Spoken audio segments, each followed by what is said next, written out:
All right, final installment for ChemQuest 7. We're going to work on critical thinking questions 9 through 11, which is just sort of a culmination of what we've done so far for learning target 1.2, which is using the periodic table to identify or infer information about atoms and their representative particles. All right. So this is review, right? This is actually from the previous ChemQuest, but it's just re-emphasizing the importance of being able to use our periodic table or symbols to quickly identify information with regard to number of protons, neutrons, electrons, charge, mass number, etc. for our various isotopes and various ions. So in the first case here, right, you're going to need your periodic table, by the way, okay, especially if you don't remember what each symbol means. So we have the symbol is P, we have a mass number of 31, right? Atomic number is 15. So we need to remember that that is our mass number, that is our atomic number. All right? So now, other things we got to learn to remember is if we have atomic number 15, we also have 15 protons because the atomic number is the number of protons. Okay? Now, we have no charge listed here, which means our protons and electrons are going to be equal.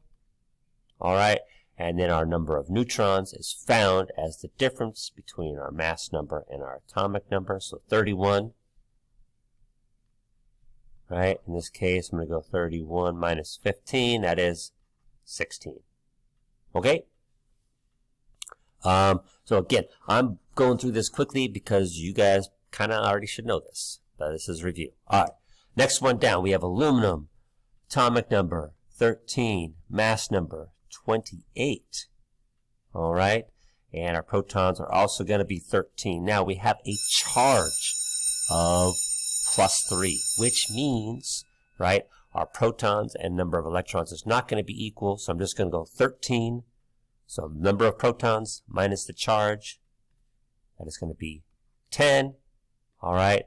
And my number of neutrons is going to be the mass number minus the atomic number. 28 minus 13, that is going to be 15. All right. Now, here we are not given the symbol. We are given our atomic number and mass number, though. So this is going to be 38. And our top number is going to be 80. All right. If I go to my periodic table, I find that number 38 is strontium, so I'm going to write a little SR there. All right. Now, our atomic number is 38, which means our protons are 38. Do we have a charge here? Right. So right here in our top little right-hand corner, we have to look at our protons and electrons. They're the same number. 38 minus 38 is 0, so I don't need anything written up there. I do, however, need to go 80 minus 38, which is going to be 42 for our number of neutrons. Here we have 10, number 50, atomic number 50, mass number 119. Okay, no charge associated with that, so 50 protons and 50 electrons, right? When there's no charge, protons and electrons are the same number. Our mass number is going to be 119 minus 50, so that should be 69. All right. Protons is 84. Atomic number, 84. So a little number down here, 84. Our mass number is 210. All right. We're going to go to our periodic table, find number 84, and we will see that that is polonium with capital P, lowercase o. Okay. Now, protons and electrons are equal in number, so we have no charge to write. 210 minus 84 is 126 for our number of neutrons. All right. Number of protons, 7. Atomic number is 7. So the little number down here is 7, which is going to make this nitrogen. All right. We are not given the mass number, but all I have to do is add protons and neutrons. 8 plus 7.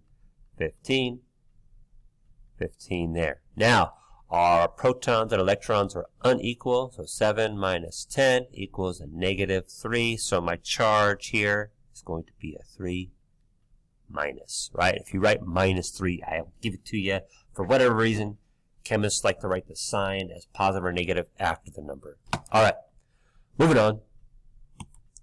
Hey, we got number 10, which is a weighted average question. So remember, the first thing we're going to do with weighted averages is we're going to take our percent abundance and turn it into a decimal. So we have 0.7215, which again, we do that by moving the decimal 2 places to the left or dividing by 100 on your calculator, whichever you find easier.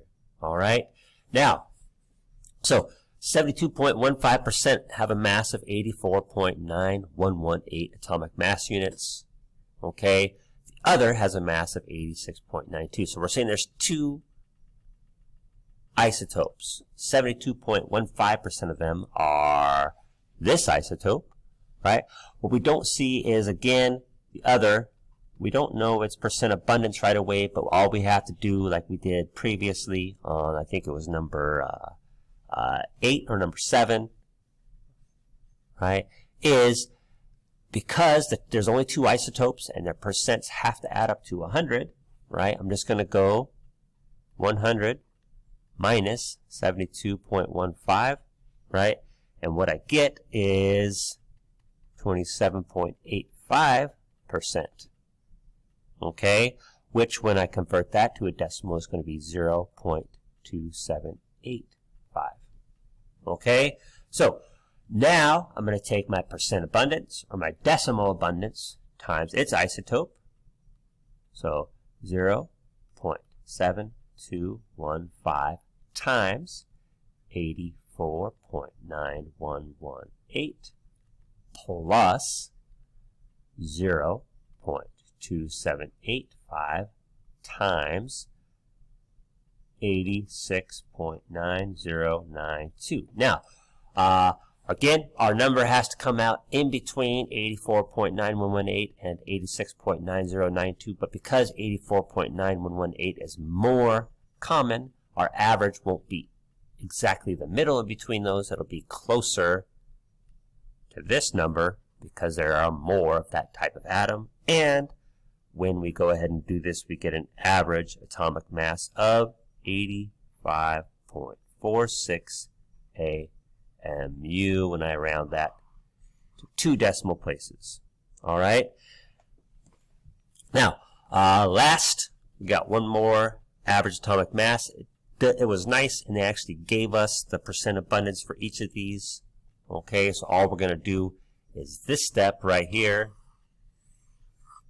Right, but first we're going to go 0.7870, 0.1013, and 0.1117. All right, so again, convert those to decimals by dividing each of those by 100. And then I'm going to go 0.7870 times 23.985 plus 0.1013 times 24.986 plus 0.1117 times 25.983. I get 24.31 AMU, right, when I round to 2 decimal places. And if you were to look at magnesium on the periodic table, it should say something very close to 24.31 atomic mass units. Peace.